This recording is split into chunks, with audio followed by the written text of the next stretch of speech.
religion began as spirit worship. The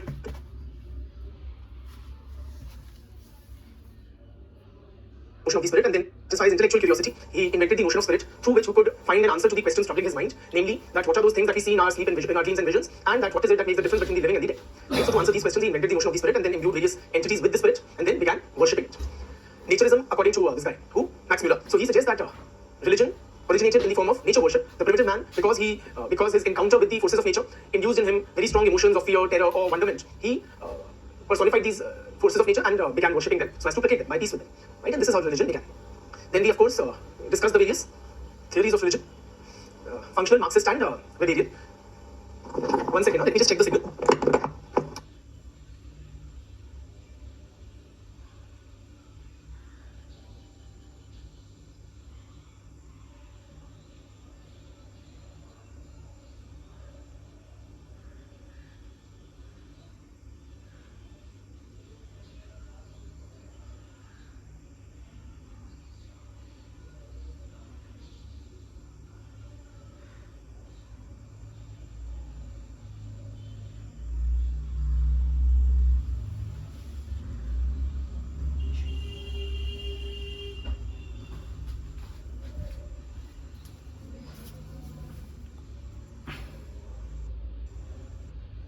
Where was I? Yeah, so we were Marxist and Weberian theories. So Durkheim's functional theory we've done at great length.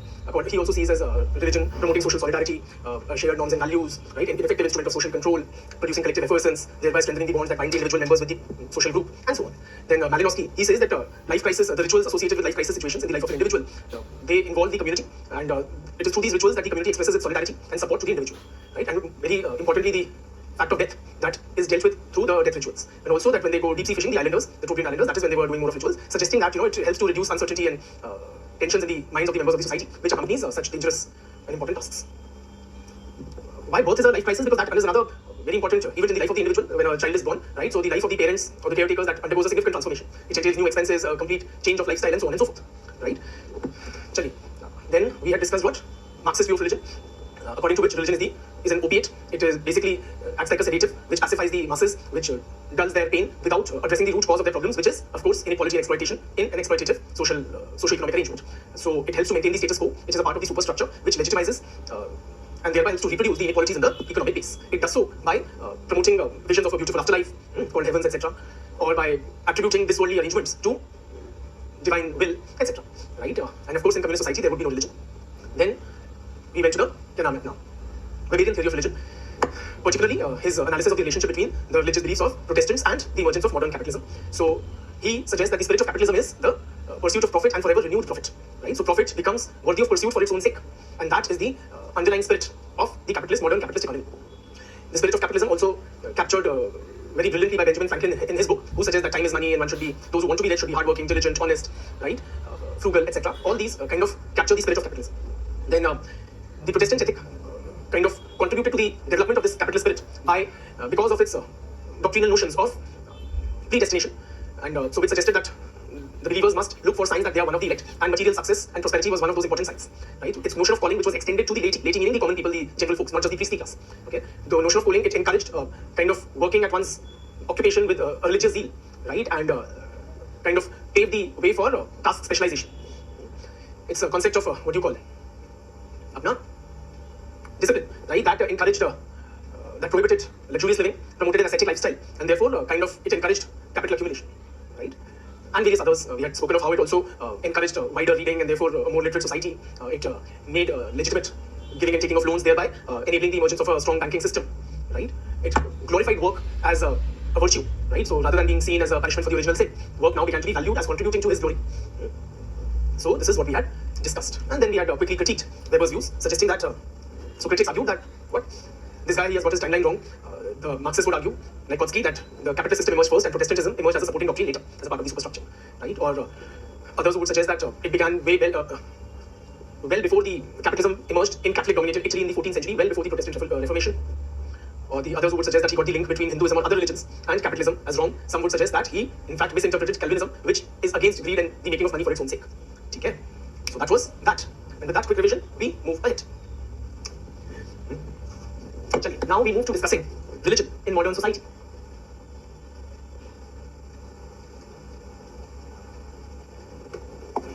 one of you was inquiring which theoretical perspective do I personally agree with most, okay, which is my favorite theoretical strand. I deliberately choose to not reveal my own theoretical orientation. The idea is I don't want your thinking to get biased, okay? So as a teacher, my intent is that if I'm teaching you functionalism, then I should sound like a functionalist. When I'm teaching you Marxism, I should sound like, as far as possible, Karl Marx himself, right? So I have to teach you each topic with full conviction so that you can see the rationale or the issue at hand from the perspective of that theoretical orientation, okay? So let that remain uncommunicated, okay? And how does it matter? And you will have to do your own picking, right? You all have to put on your own thinking caps. Tell me, religion in modern society. Thank you, Bacho. Religion in modern society. So tell me, friends, what do you think has happened to religion in modern society? Don't give me long, detailed essays on that. I just want your overall assessment. Would it be somewhat accurate or broadly representative to say that today we are a less religious society compared to that modern society, okay, in which we live, modern times in which we live? People overall are less religious than our forefathers used to be, our ancestors.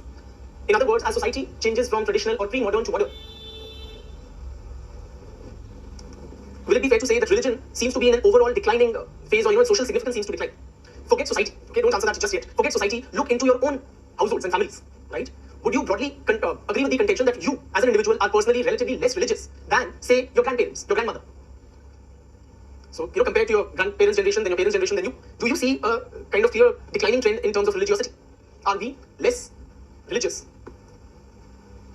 So, there is almost a unanimous, not at all, but pretty much most of you seem to agree with this kind of an assessment that yes, it seems that the modern society is quite relatively less religious than the pre-modern one. So, there seems to be, and there is a very broad consensus on this issue, that as society evolves, transitioning through various stages, particularly from pre-modern or feudal stage to the modern industrial society, there is a clear and perceptible decline in the social significance of religion. Okay, so what you guys have possibly felt or analyzed at a personal level over the last 2-3 generations, an overall trend in the society, and here we are particularly talking about Western societies. In the West particularly, there has been a perceptible decline in the social importance of religion. Okay, and this decline in the social significance of religion is known as what? Secularization.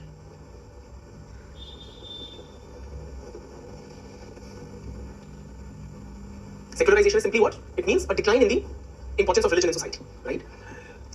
And most of us seem to be in agreement that yes, modern societies have undergone secularization. Please write down one very standard, simple, easy to understand and hopefully remember definition of secularization. According to Brian Wilson, now he is one of the important scholars who champions this theory of secularization, right? According to Brian Wilson, secularization is a social process whereby religious thinking, religious beliefs and practices, it is a social process whereby religious beliefs, religious thinking, religious practices, and religious institutions lose their social significance,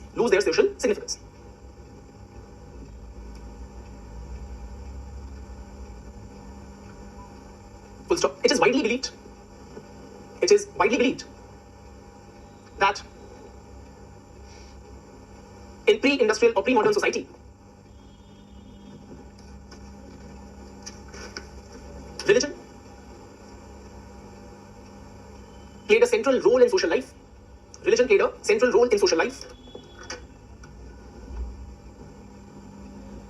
Full stop. However, the rise of modern society, the rise of modern industrial society has been accompanied by secularization. So religion no more plays that very central role which it once did in our lives. Okay?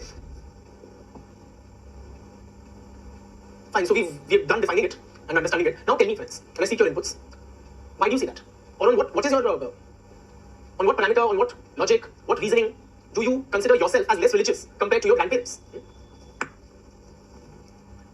Give me evidence of secularization. Give me proof, give me reasons. Why are we less religious compared to our forefathers? One very visible, should I say, in the typical Indian Hindu household, right? One visible aspect of decline in religiosity, right? I presume, like your grandmother or great-grandmother, they would be always accompanied by a japoji, right? The mala. And they would be chanting almost throughout the day or significant hours. Reduced with your mother's generation, and you've possibly never japo, right? Which means like counting the beads of the rosary and chanting the Lord's name along with it. So now let me see what you guys are saying. You're saying because of we greatly believe in science, religious practice has declined. What kind of practices are you talking about? Ritual participation has declined, yes. We started to question traditional religious practices as illogical. We are doing less of puja. Idol worship has reduced. We are busy in work. So is your contention, whichever student suggested that we are busy in work, that ancestors were basically, villa, and the modern man is busy, so they simply had more time on their hands to engage in religious rituals. Literacy has increased. We don't go to the church on Sundays or in one temple on Mangalwars, Tuesdays. Technology is the new religion. Now, God forbid, Hindu women have started entering the temples at the time of menstruation. Kali Yuga. Industrialization has contributed to it.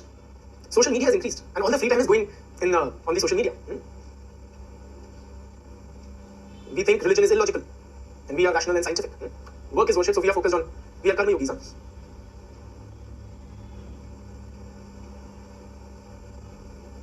I don't go to temple very often. Right. Thank you, friends, for your inputs. And you guys are telling me that, for you it is science, or for some it is education, for some of you it is meditation, anything but religion. Another one, that UPSC preparation doesn't allow you. If one thing you will remember while preparing for UPSC, it is God. If not sooner, then later. But you will. Nani and Bhagwan sab yaad dila deta hai UPSC.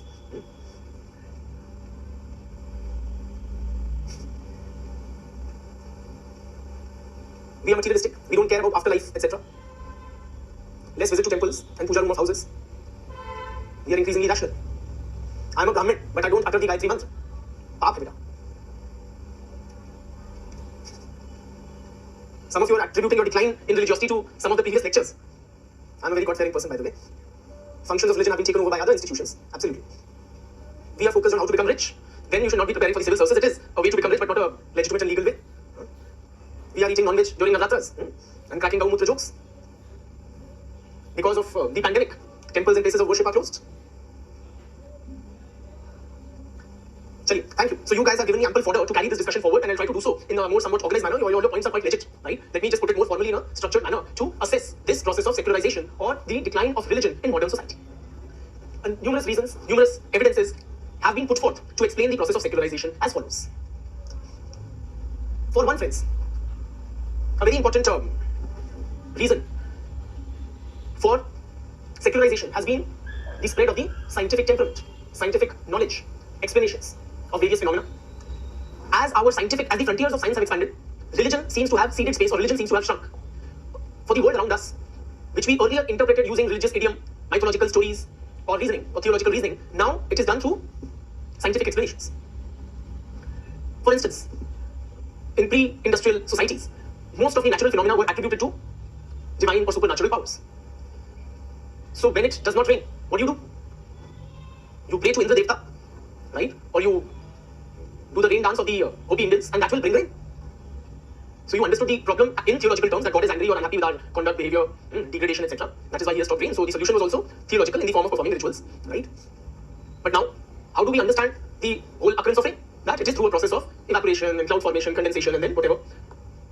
Right? So science has offered us alternative explanations for the same phenomena which we were earlier understanding using religion. Whether it was the occurrence of rain or childbirth, disease, death, everything was explained in, which was earlier explained in religious terms, is now, it has been investigated and understood scientifically. So now you have rain forecast, weather forecast, which will tell you when will rain happen, how many millimeters, etc. Right? And the solutions also you have now, cloud seeding technology, or whatever. Earlier say, when a child would fall sick, in North Indian culture, it was, say smallpox or chickenpox, even till this day we use the term Mata, isko ho gayi. Mata meaning he's been afflicted by the disease goddess, in a way.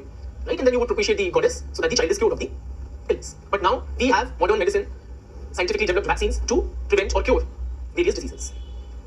Again, whether if a couple would be infertile in the pre-industrial society, then Bhagwan ki ichha hai. So you pray to God, you do this dan punya, you do these rituals, you keep these fasts, and you will bear not only a child, a son. Yes or no?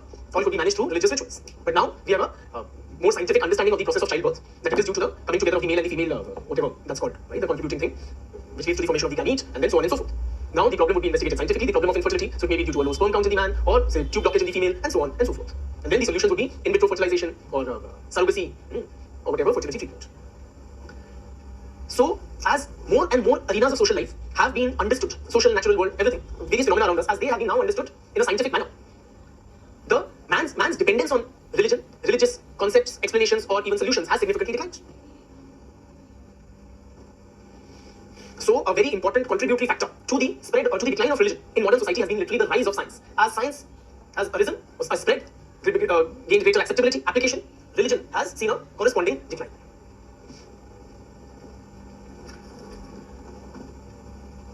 Science, please appreciate. Now, why does scientific knowledge trump religious explanations? It is based on the use of reason, empirical methods, etc. Right? Religion, in contrast, is based on blind, unquestioning acceptance, simply handed down knowledge, right? Faith. So scientific knowledge has led to great advancements, particularly in the Western societies, and people have started posing their faith increasingly in science and rationality rather than religion. Another significant, important, evidence of the decline of religion, particularly in Europe, has been a very significant, steep decline in church attendance.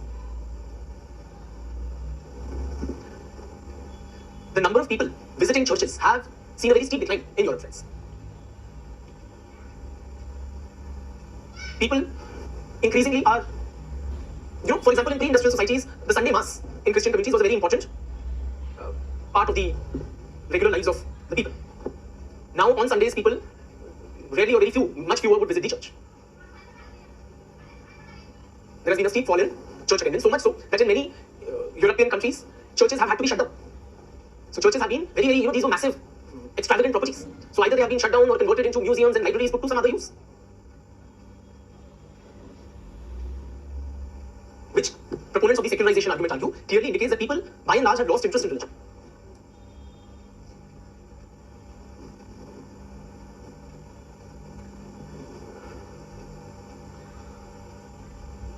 Not only that, friends, earlier, the church was a very important place for various important, for the performance of rituals during various important events in the life of the individual. So one of the students is suggesting that in Ireland, it is only the elderly who visit the church, and younger ones can not be spotted anywhere, in the vicinity of a church. And that is, in general, the trend in much of Europe. So declining church attendance. Next point, what I was saying is that earlier, church or organized religion, religious authority, they played a very important role in various life crisis rituals governing the life of an individual, right? Such as birth and puberty, etc. Nowadays, the role of religion, the priestly class, and the church has greatly declined during those life crisis situations. For example, forget the West, even in our own society, right? You can witness it. Earlier, say marriage it had that solemnity or sacredness about it. It would be conducted, officiated by a priest, conducted in a church. Likewise, the Hindu marriage would be conducted in a temple premises. I have gone to any number of marriages since childhood, and I don't recollect one which was in a temple. You possibly look at your own experience. You must have gone to a lot of marriages. How many marriages have you attended in a temple? Where do we conduct marriages now? In hotels or party lawns, banquet halls, right? Likewise, at the time of puberty, various rituals are associated there. Religious rituals are expected to be conducted in a variety of cultures, right? But those are simply being discarded or done away with.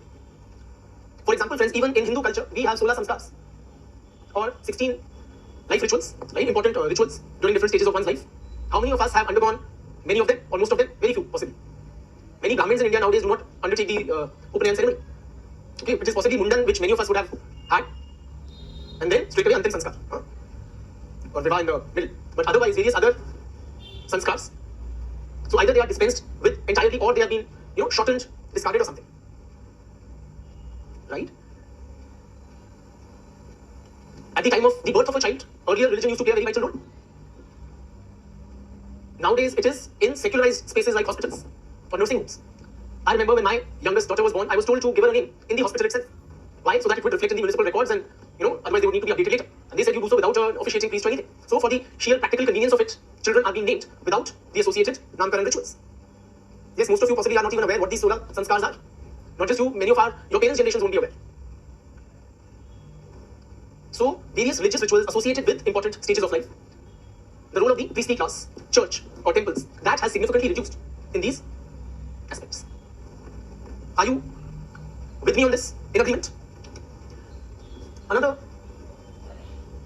important aspect, which is evidence of decline in religiosity, is the church. And by church here we mean organized religion, not the places where Christians worship. The church has lost its centrality in social affairs.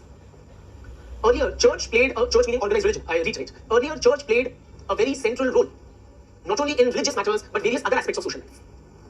For example, in terms of the affairs of the state, the political system, government.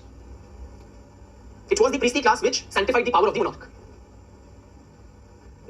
The members of the priestly class were also important advisors to the king. The state made huge land grants, etc., to the priestly class. Very importantly, legislation was also in sync with the scriptures. Now tell me, is that the case in modern society? In modern societies, do the rulers receive or base their legitimacy on through priestly rituals or through the dictates of the priestly class or religious rituals? No. What is the legitimacy or the source of legitimacy of rulers in contemporary times? It has a constitutional basis. It is the will of the people in a democratic political system. Right? So the basis of legitimacy of rule, our legal framework, the constitutional provisions, are they derived from religion? Absolutely not. Right? So in the very close, intimate relationship between church and state has been broken or significantly weakened in modern society. So church's hold over religion has suffered a setback. Not just the state. The church's hold over the state. Right? Similarly, friends, the education system. In pre-industrial, pre-modern societies, please appreciate, education was also to a very good extent in the control of the church. So it was the members of the priestly class who were the educators or who monopolized the dissemination of knowledge. Right? Say in Indian or in traditional Hindu society, only the Brahmins could teach. But in modern industrial society, now by caste I am not a Brahmin. Right? So I do not have the sanction to teach. But may I teach? Can I teach in modern industrial society? Absolutely. So control over education has slipped out of the hands of the priestly class. Not just who is disseminating, but what is being taught. Earlier, or in pre-modern times, much of instruction, much of teaching was religious instruction. So what were we taught? We were taught Ved, Quran, Upanishads, or the Holy Quran in Islamic countries, right? But in modern industrial societies, what are we being taught? Are we being taught the laws of Manu, or Ramayana, Mahabharata, Ved, Quran? Or are we being taught non-religious information and knowledge, like physics, chemistry, biology, mathematics, history, sociology?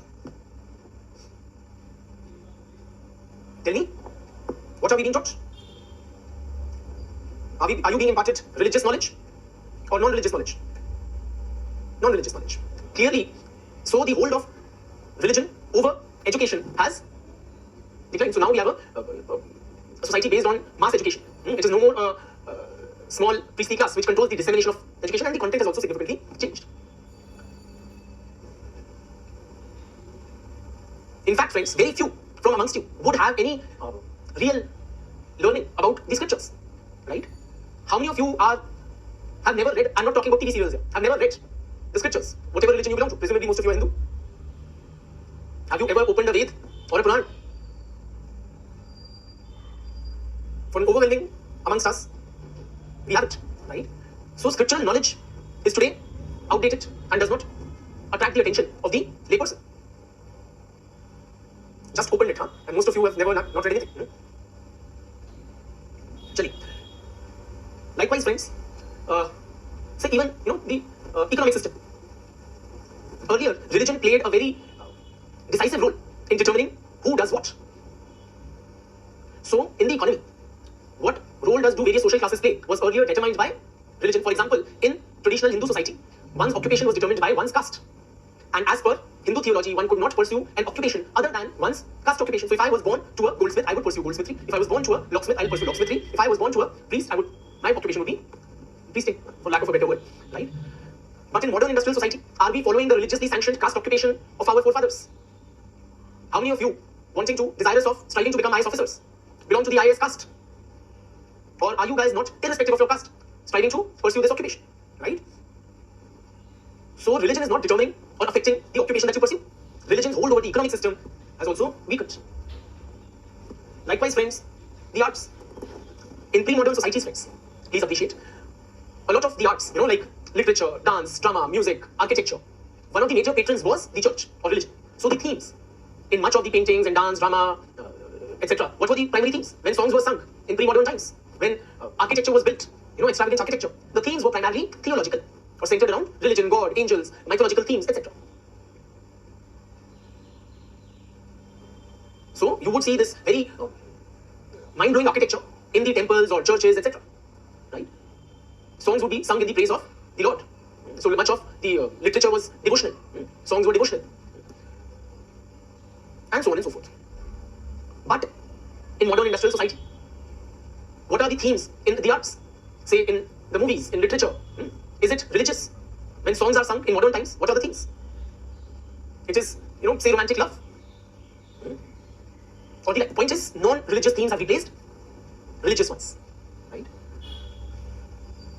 So clearly indicative that the church has somewhat disengaged from various other social institutions, and religion has kind of lost its controlling or significant influence that it exerted over various other areas of social life.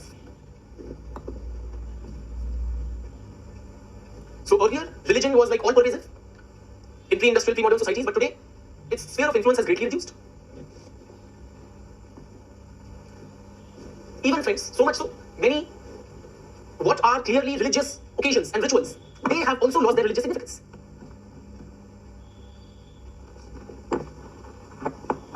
For example, religious festivals have lost their religious character.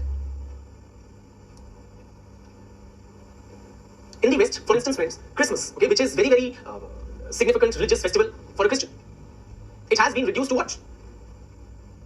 To a shopping extravaganza, right? So America would be like on off. It would be a holiday for a week or two around the Christmas time. And what do you do? You have these massive sales going on and you do shopping. Forget the decadent America. Tell us about Indian society. Okay, how do we celebrate Diwali, friends? How do you celebrate Diwali in the Indian cities? Let's be honest here. Right, so we burst crackers. What else? We also do shopping. What else? We post pictures on social media. What else? We have Diwali parties, friends, right, where we consume alcohol and play and we do gambling. Yes or no? How many of you been to such sacred Diwali parties? Oh, and also we do that 5 minutes or half an hour Lakshmi Puja. Yes, that we do. Now that same shopping culture is also being replicated here, right? So you have that Diwali Dhamaka sale, and you have thrown these decadent Diwali parties as well. So has yours truly, right? So the religious dimension of Diwali, what is the solemnity of the occasion?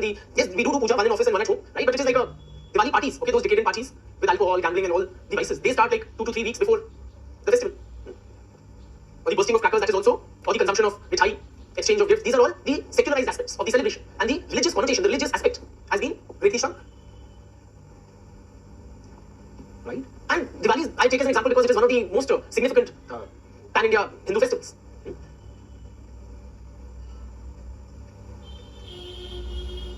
Likewise, the Muslim festivities associated with Eid, Ramzan, they are more about the Iftar feast. So across communities we see there is a decline in how do you celebrate Holi. Right, so we put on vulgar Bollywood songs, right, which are with a decidedly sexual subtext, and we throw Holi parties, get drunk on bhang, right. So religion has been taken out of the religious festivals itself. And this is only the beginning as far as our society is concerned. Okay, it started like over the past 50, 70 years. We still have a long way to go. Downhill, similar to the where. Okay, now people also consume wine and mutton. That's a holy thing. Okay, that is quite a revelation, I would say.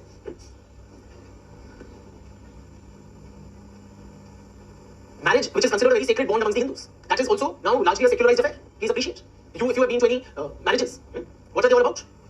They're about a gala dinner. Okay, or first there would be that what do you call Sangeet. Okay, many parts of the country. Sangeet is what? Again, those decadent Bollywood songs. So from 3-year-old girls to 90-year-old dadi ammas all would dance to those decadent songs. There would be this extravagant feast with a chaat papri counter and pizza counter and Chinese counter, blah blah. The religiosity, the sacred element, it is there in Shadi, no doubt, but it is like at 12, past 12 in the night. So if in the regular marriage there are 500 guests at the time of the fairas, where some element of religion is there are fewer than 50. So religion is clearly ceding space to non-religious in various arenas of social life.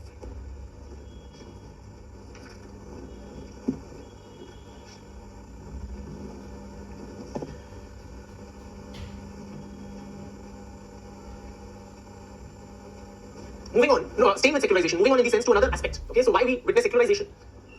One thing is that modern society is characterized by religious pluralism. Religious pluralism. Pluralism meaning what? That in modern societies there is no one religious community to which all the members of the society belong. Instead, people belong to different religious persuasions. India is a classic example of a pluralistic society. We have Hindus and Muslims and Christians and Sikhs and Jews and tribal religions and Parsis. And then amongst these also we have different paths, different faiths being followed. Now, several scholars of secularization contend that religious pluralism in modern industrial society tends to weaken the hold of religion on the lives and minds of the people. Why? Because in a pluralistic society, a single truth cannot, no one religion can claim to capture the truth or answer all questions in the only true way.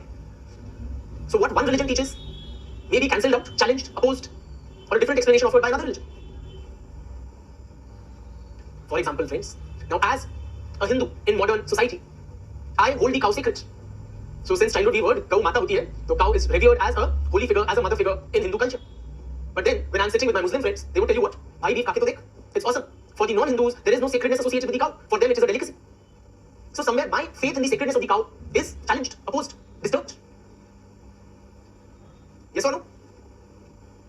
Likewise for the Muslim, who is told day in and day out that you should not bow down before an idol, or that there is only one God, Allah, when he encounters the Hindus around him in a religiously pluralistic society, they would tell him there are as many deities governing different aspects of one's life. That it is Murti Puja, which binds me to the deity, it is very important, integral to everyday Hinduism. So what his religion teaches him, that is somewhat shaken, challenged, or questioned by the other religions. Right? So, because in a religiously pluralistic society, no one religion can claim monopoly over the truth. The hold of religion overall is weakened in the society.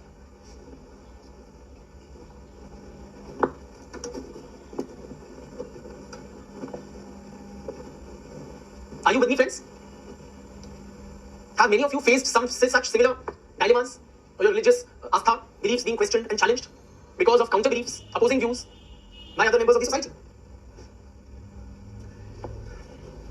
Another aspect, friends, is that modern industrial society has witnessed a large number of sects and cults becoming popular.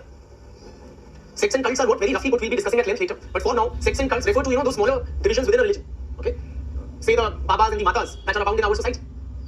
Okay, very roughly put, this is just like these are small religious groupings which are newly formed. Now these sects and cults, are they an evidence? More and more people are flocking to these sects and cults in modern society. So does this indicate a decline in religion or an increase in religiosity?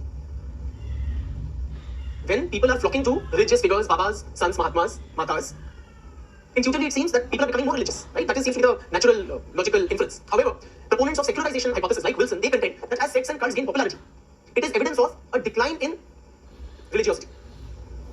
How they explain it is interesting.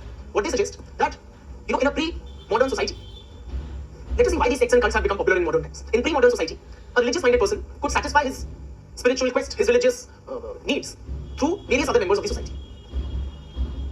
But in modern industrial times, religion has, the larger society, or overall the people are disinterested in religion. That is why those who continue to remain interested, they flock to sects and cults. For example, in today's times, if I have some spiritual quest and I want to discuss it with my wife, okay, what will she tell me?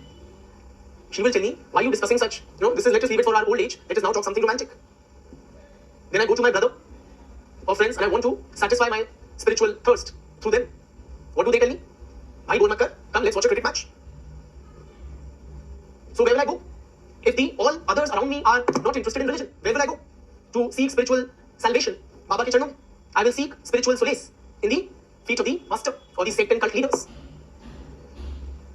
So Wilson suggests that, he writes very beautifully that sects and cults are the last refuge of the religiously inclined in an otherwise secularized society. I repeat, sects and cults are the last refuge of the religiously inclined in a largely secularized society.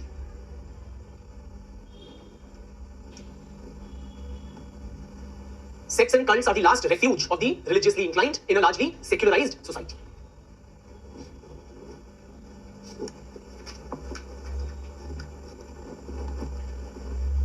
Another aspect, friends. So where will I find similarly spiritually inclined people? At Baba ka ashram, right? That is what we are saying. Another important aspect or evidence of secularization has been, what do you call, the secularization of the church itself. Secularization of the church itself. Meaning what? Organized religion. Religious organizations, bodies, they themselves are losing their religious color. This is what they are suggesting. A very interesting phenomena was noticed. In churches in Europe, they have a declining attendance. But churches in another modern industrial society, which is American society, they saw very large and enthusiastic participation by a growing number of people. So while church attendance was declining in Europe, it was chock-a-block in the United States of America. How do you explain that? Why were people thronging to the churches in America? Will Herberg, he provides an explanation. He suggests that churches in America, or organized religion, it has itself become secularized, meaning it has evolved with the times and it has changed its offering. The church is no more offering religious sermons. Instead, in American churches, now American society is materialistic, individualistic. So people are, seeking material prosperity as a primary life goal. So in American churches, they are delivering motivational lectures, right, or suggesting people how to attain material success. Instead of remaining outdated by preaching religious sermons, churches have adapted to the times and they have modified their offering. They are now offering what the society demands. Society wants material success, prosperity, etc., or a path to attain those. So they are trying to. So it is like responding to the market needs as it were. Whatever sells in the market, if the church adapts and changes its offering, it will remain relevant and get a clientele attendance. In Europe, the churches refused to change with the times. They were still preaching religion when people weren't interested. Correspondingly, there was a decline in church attendance. American churches, they modified their offering and adapted to the times. So that will draw in people. So, okay, take some example from our own society. Modern day gurus and saintly figures like Baba Ramdev, what does he offer you? Does he preach you sermon, religious scriptures? What is his primary offering? It is health. Through yoga, through Ayurvedic medicine, right? So he has identified that there is a need for health products in the market. And then he has begun, consistently expanded that offering. He started selling jeans also and noodles also and whatnot. Nationalism also. So whatever the people demand, right?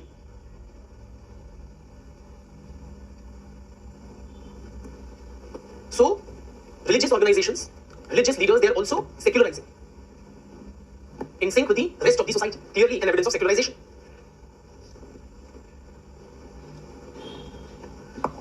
To quote some noteworthy scholars, please appreciate many of the founding fathers of the discipline. Right? They were writing the immediate aftermath of the French and Industrial Revolutions. These revolutions were a product of the period of Enlightenment, which was following the Renaissance. All these periods, beginning from the Renaissance, then Enlightenment, religion had consistently, Renaissance had seen the development and popularizing of the scientific method. Enlightenment had witnessed, relying upon reason rather than handed down wisdom, right? Challenging, very importantly, the authority and the significance of the church. In the French Revolution, there was a clear separation of the church and the state, and the concept of the secular state emerged. The powers of the church were taken back. So there has been a consistent, identifiable decline in religiosity with the times. And the founding fathers of sociology, when they were analyzing society, they were, in a way, responding to these, or analyzing these changes.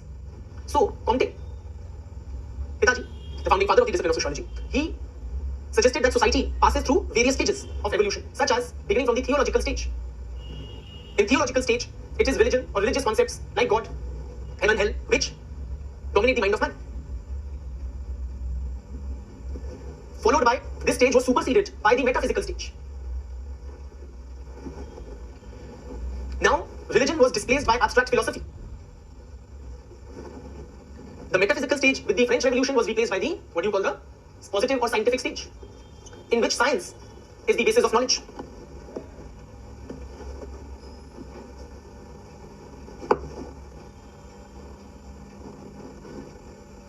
For Sri Karl Marx, though he did not consider modern industrial capitalist society to be religionless, it has religion. In capitalism, there is religion as a part of the superstructure because it benefits the ruling class. But this will be in the future replaced by a communist society in which there will be no need of religion.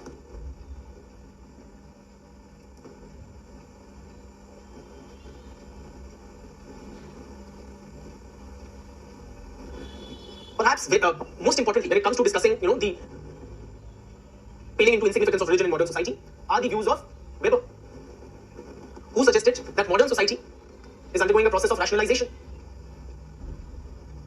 meaning Zweck rational action becoming increasingly important in social life, and not emotional or traditional social action.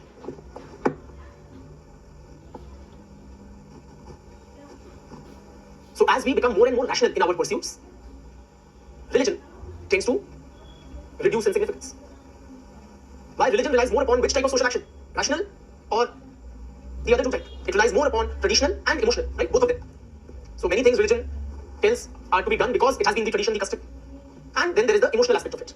It appeals to human emotions or dips into the human emotional state. But increasingly it is rational action which governs our social world. We pursue rational ends through rational means. Also, very importantly, another related dimension is bureaucratization, the spread of bureaucracy, which are rational organizations.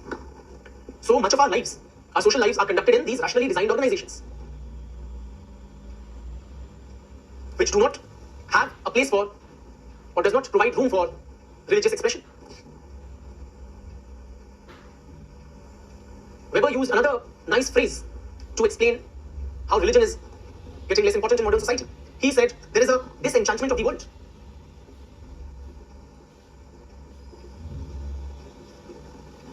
Disenchantment of the world. Meaning what? You know, pre-modern societies, in olden times, the world was characterized by mystery. People did not know a lot of things. How things work, what happens, why it happens, what is the interrelationship between various things or phenomena. But with increasing frontiers of scientific knowledge, technological progress, the world has now been shorn of all mystery. So modern society, there is no room for mystery, for magic or superstition. This is what he means by the disenchantment of the world. Earlier the world was an enchanting place. Right? Enchanting in the sense it was mysterious and magical. Something that would hold you in awe. But no more so. Why? Because we have deciphered so many phenomena. We have developed or mastered the ability to scientifically investigate the world around us. So much of that mystery and that is now gone. Which has also led to a decline in religion in society. So these were among the founding fathers. Another important theorist is Steve Bruce. Steve Bruce. Steve Bruce attributes secularization to structural differentiation. Structural differentiation in modern society. We have discussed this term earlier, what it means, that as society evolves, it undergoes structural differentiation, meaning while there were overlapping structures and social roles in pre-modern societies, in modern industrial society, specialized institutions emerge to perform different roles. So law giving is now the role of the legislature or the political system, got nothing to do with religion. Specialized institutions for education, economic tasks, and so on and so forth, right? So one of the reasons is structural differentiation. Also, increase in individualism. How does individualism contribute to secularization? Because religion is primarily a community affair. So people pray together as a community, as a social group. They believe in something in common, those shared norms, religious values. But modern society has seen a significant increase in individualism. Right? So, with increasing individualism, people are no more too concerned about the other members of the society. The whole of the community, the collective, has declined over the actions, the mind of the individual. So I may be Hindu by birth, but I couldn't care less what my fellow Hindus think. Why? I am concerned about my well-being, my progress, my career, my riches, my life, my rules. Not the religious rules. And another important factor Steve Bruce suggests is religious pluralism that we have already discussed. Right? That no one religion can claim a monopoly over the truth. Chaliye. With that, we take a well-deserved break, after which we reassemble. Yeah.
Friends, please confirm that you can hear and see me. Thank you. So friends, by and large, are you in agreement with scholars like Wilson, like Steve Bruce, that yes, modern society, or Comte for that matter, that modern society has been accompanied with secularization, accompanied by secularization? That is the whole problem. You are convinced too easily, right? So let us now look at the other side, okay? A criticism of the secularization argument.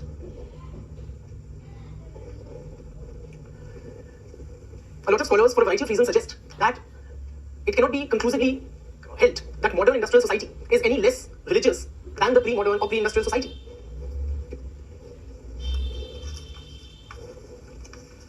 Yes, Steve Bruce also spoke about individualism, increasing individualism as one of the reasons. Okay, I'm being asked that. Coming to a critique of the secularization argument, many scholars suggest that it is not, the case of secularization is not very convincing, that we cannot conclusively state that modern industrial society is clearly less religious than the pre-modern one. For a variety of reasons. For one, friends, there is the problem of measuring religiosity. To measure religiosity, sociologists have not been able to devise any tools, measuring tools, right? Or standardized units of measurement. Also appreciate, if you have to capture decline in religion, then you would have to conduct such a poll over a period of time. So such a poll should have been conducted, say, before industrialization and then a similar this thing today. Only then we can say that at that time, the percentage of religious people was this much and today it is so. So such scientific methods of capturing religiosity are lacking.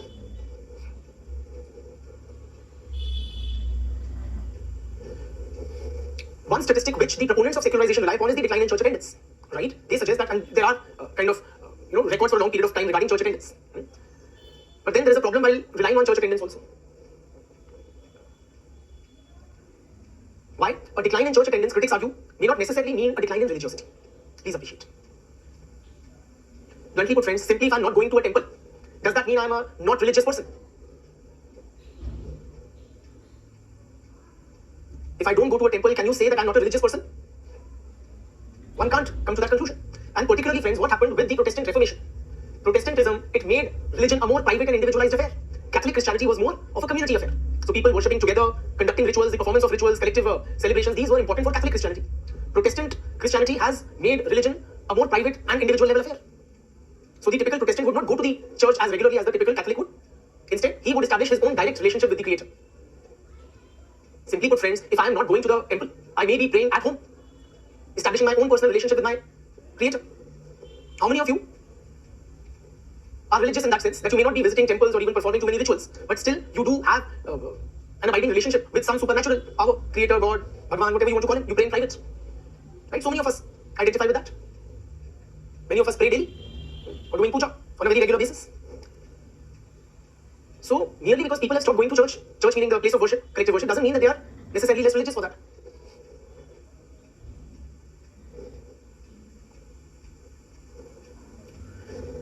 Parsons, what he suggests, American society is considered as this secularized society. However, Parsons suggests that religion has not vanished from modern America. In fact, on the contrary, it permeates the value system of American society. So Parsons argues, that religious American values are primarily Christian values. So they derive from the religion of Christianity. For example, friends, the biblical dictum that thou shalt not kill, that you will not kill, that has meant, or how that has been imbibed in, he says it has become generalized. So it has been, generally incorporated into different aspects of our life and value system. So the dictum, biblical dictum that you shall not kill, has been incorporated into American value system as putting a very heavy premium on human life. Right? So American society values the life of every individual to a very good extent. So American values are primarily Christian values. Religion has not become less important in modern American society, but continues to inform various aspects of social life. What did Durkheim suggest, friends? Has religion, this thing, declined in modern society? Religion, according to Durkheim, what constitutes sacred may have changed, but the essence of religion remains the same in modern industrial society. People continue to divide their world into those two categories of sacred and profane. And there are these things set apart and forbidden in modern industrial societies as well, such as the national flag or the national anthem or the constitution. It continues to perform that integrative role. Right? So religion has not necessarily vanished, it has only changed form. Say it has become what is called a civic religion in America, in modern society. Right? So frankly, friends, some critics also suggest that this whole notion that the pre-modern man was very devout, very religious, that his whole life centered around religion, his economic activities, education, family life, everything was governed by religion. This may actually just be a product of the imagination of the modern man. We simply don't know how our ancestors lived. There were scriptures, no doubt, which talked about, marriage and economy and education and whatnot. But to what extent were these practically implementing the day-to-day lives of the people? So, in our collective imagination, we imagined that in olden times, everybody was doing bhajan kirtan all the time, while we are techno-savvy and busy and rational and scientific. But there is no clear evidence for the same. Right? This is simply our collective imagination in modern societies, which paint a very simplistic picture of the pre-modern man. Okay? So that is about the concept of secularization. Let me also bring in a related paper 2 topic here. Now, this properly belongs to paper 2. It is being discussed right now because of the logical continuity. Secularization in Indian society.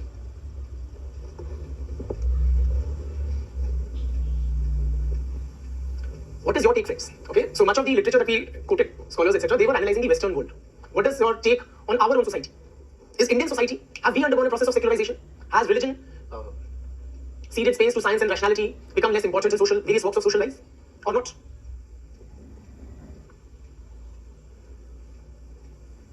Now here we have a mixed bag of opinions, viewpoints. Some of you are considering that we also, like the West, have undergone secularization, since we are also modernizing. Others contend that perhaps we are a different culture, different kind of people. And most of us are confused. Many of you are suggesting, since we are also adopting Western culture, the constitution calls India a secular nation. An interesting point that it is different for different religions in India. Chali, let us examine this question. M.N. Srinivas, he is one of the big daddies in Indian sociology. He wrote that, and I quote, "Today, there is little religion in the day-to-day life of the average Indian." Today, there is little religion in the day-to-day life of the average Indian. Says who? M.N. Srinivas. And this, friends, mind you, he said in the 1950s and 60s, way back, that in those times, there was little religion left in the day-to-day lives or activities of the average Indian. Meaning what? That, yes, Indian society, like the West, has also undergone the process of secularization. Write down Srinivas's definition of secularization. It is pretty much something similar to what we've discussed, just put a little in a different language. According to M.N. Srinivas, secularization means that what was previously regarded as religious, secularization means that what was previously regarded as religious is now ceasing to be such. Normal English word, it's not a sociological term. What was earlier considered as sacred, today it is not considered as sacred or religious. Full stop. Such as one's occupation or, the marital bond or this or that. Full stop. Secularization also involves a process of differentiation. So that various aspects of the society, like economic, political, religious, they become separated from each other. Various aspects of the society, the political, economic, religious, etc., become separated from each other. What we have also discussed just now, that earlier religion was somewhat overlapping with all these various other social institutions, but now it has specialized, right? And those other institutions have also secularized. Secularization also involves increase in rationalism in society.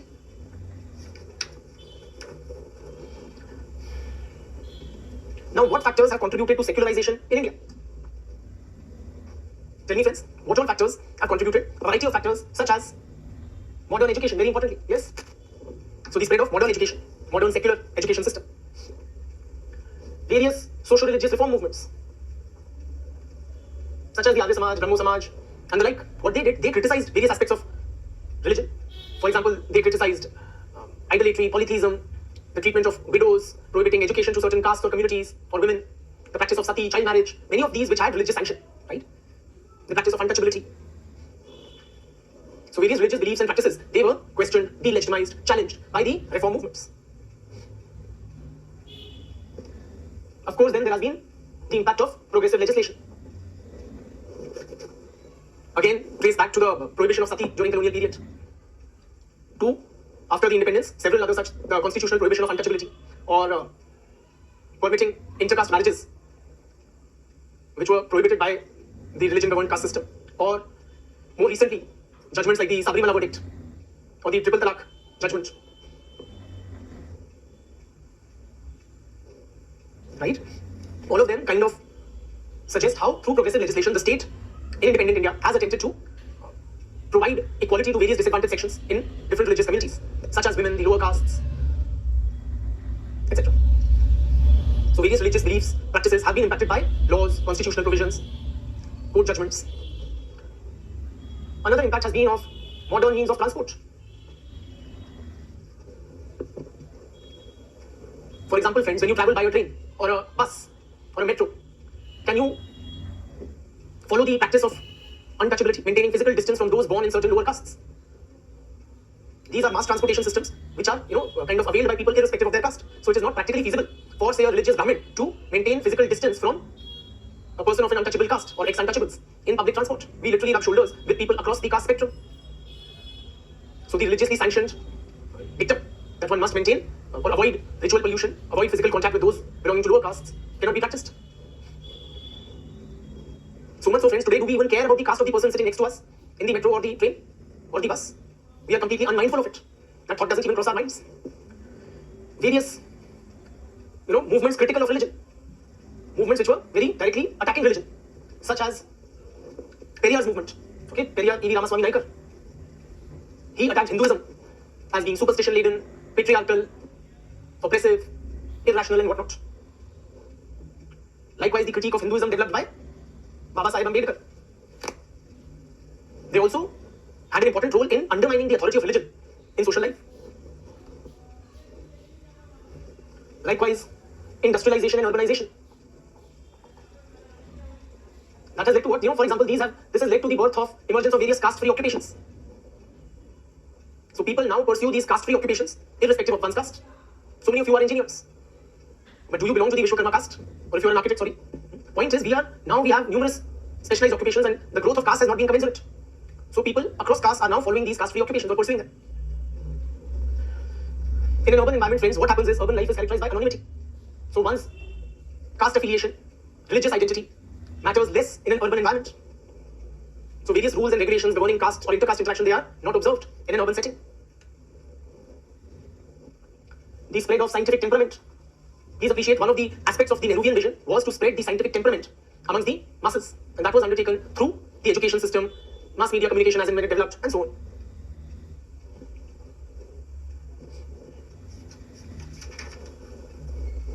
There has also been an important influence of mass media in contributing to secularization. Mass media has also contributed to secularization. How? Let us appreciate. Please appreciate, mass media has emerged as a very powerful tool of cultural transmission in modern societies. Now, in pre-modern society or in pre-modern India, different religious communities, different castes within a religion had a distinctive lifestyle. For example, I belong to the Banya community.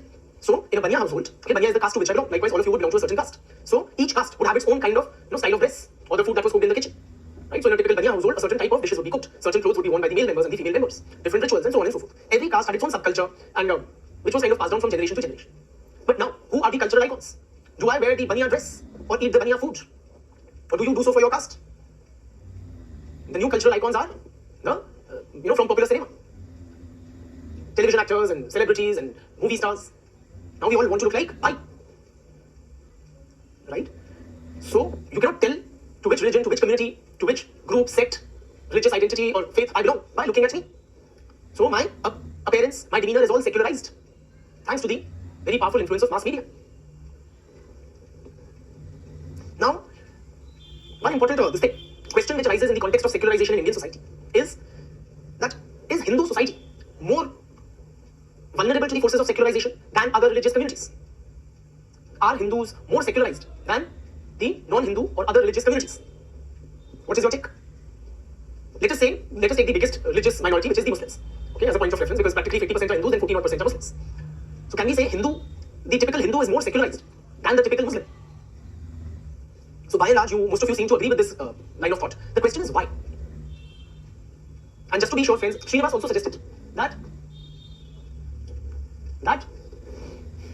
Hindu society is more susceptible to the forces of secularization compared to other religious communities in India. Okay, so yes, we are on track with that line of argument. The question is why?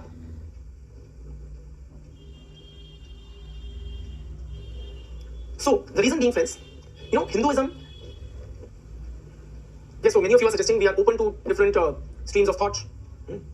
We are open to changes. Absolutely. So please appreciate, why do we have that openness, right, as a kind of part of our social fabric and our religious ethos?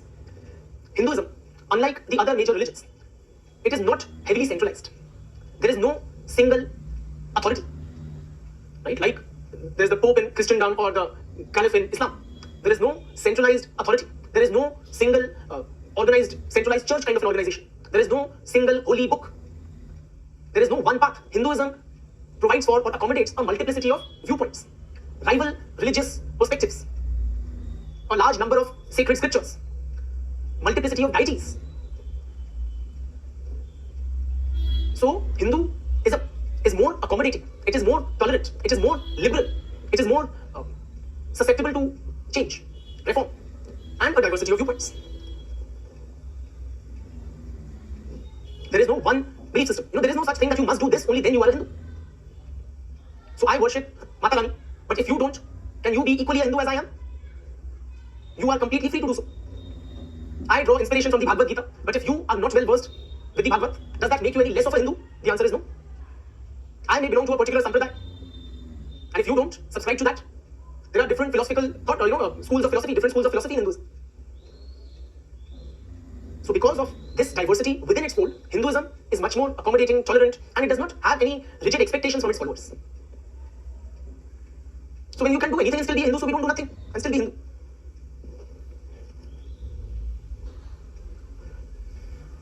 Another thing, friends, that Hinduism has been continuously questioned throughout its history. So more than 2 millennia back, Gautam Buddha arose and criticized various aspects of Orthodox Hinduism, or Jainism, or later on Sikhism, or the Bhakti saints. Throughout its history, Hinduism has been regularly questioned, its dogma or beliefs challenged, criticized. So simply we are accustomed to being told that we are not right.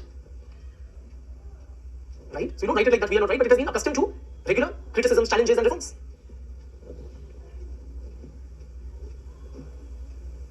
Also, friends, another aspect is that the caste system, okay, which receives, according to several scholars, its sanction from the Hindu scriptures. So in terms of its origins, caste is clearly a part of the Hindu social organization. The caste system has come under severe criticism since the colonial times. It is widely perceived to be unjust and unfair. Caste is good or bad? Tell me, friends. You guys are modern day Hindus, or namesake Hindus at least. So caste is clearly bad, very bad. We are all unanimous on that.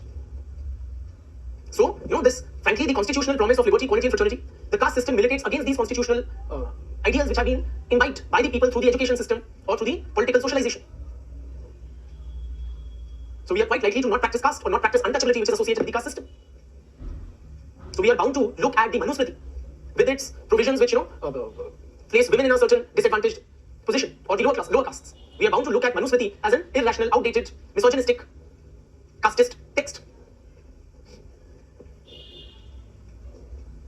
And you have ample evidence of secularization in Hindu society, whether it is the shortening of religious rituals. So many things we already discussed, or that, so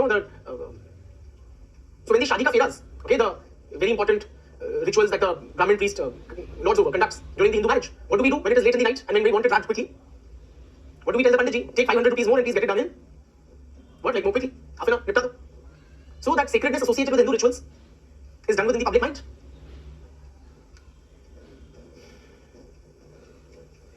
Okay? So that is about secularization in Indian society. Now just let me take half a minute and no inputs from you guys, because I just want to make up my mind whether I move on to the next topic or that we call it today. Okay? And no prodding, please.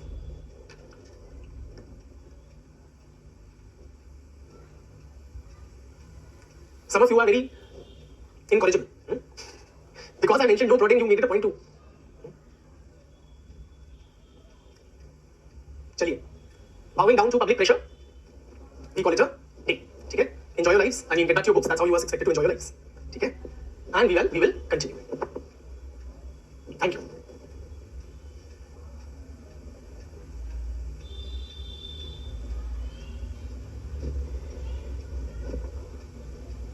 Thank you, friends.